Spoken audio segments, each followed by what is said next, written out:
درود بگم به شما دوستان ارجمند هواداران و مخلصان برنامه. انا همین گونه همروزه صبح دوشنبه آغاز می‌گردد با آواز رادیوی صدای دوشنبه. این شبکه رادیویی تاجیکستان زاده زمانی صاحب استقلالی است. از در همین روز صدای دوشنبه تأسیس یافته است و در ساحه رادیوشنوایی جمهوری دیگرگونی‌های کلی را با وجود آورد. از روزهای اولی فعالیت برنامه‌هایش را مستقیما پخش می‌کند و با شنوندگان در رابطه زیج قرار دارد. خصوصیت خاص این شبکه در آن است که از آغاز فعالیتش شنوندگان اشتراکچی به واسطه برنامه‌هایش میباشند. سالهای اولی تأسیس صدای دوشنبه چنین طرز پیشنهاد تنها خاص همین شبکه رادیویی بود. محبوبیت این رادیوی وطنی نیز از همین جاست. رادیوی صدای دوشنبه در فضای اطلاعاتی کشور زمانی روی کار آمد که یک چنین رادیوی مستقیم نه اینکه در جمهوری تاجیکستان حتی که در منطقه نبود و این ایده که سیف رحیمزاده افردی همان گونه که خود در نوشته های خود گفتند که من این دنیا را به دنیای زیبایی تبدیل می‌دهم، واقعا هم با تأسیس نمودن رادیوی صدای دوشنبه توانستند یک دنیای زیبا، یک دنیای پر از معنی را برای میلیون ها نفر اهدا نمایند.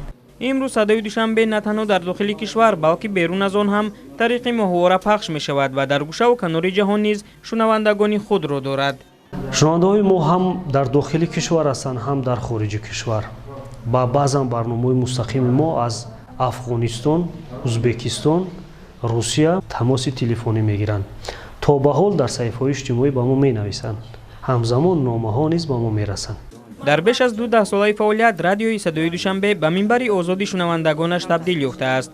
ترغیب سیاست دولت و حکومت جمهوری تاجیکستان را کارمندان این شبکه رادیویی وطنی وظیفه خود می‌دانند. همین است که در پرتو پیام نوبتی پرزیدنت جمهوری تاجیکستان محترم امامعلی رحمان و مجلس عالی کشور لایحه‌های نو را طرح‌ریزی نمودند و الکی پخش آنها را شروع کردند. ما در حاشیه پیام نوبتی پرزیدنت جمهوری تاجیکستان 10 لایحه نو پیشنهاد کردیم که از امروز شروع برنامه‌های ما نیز آهسته روی موج صدا می‌دهند.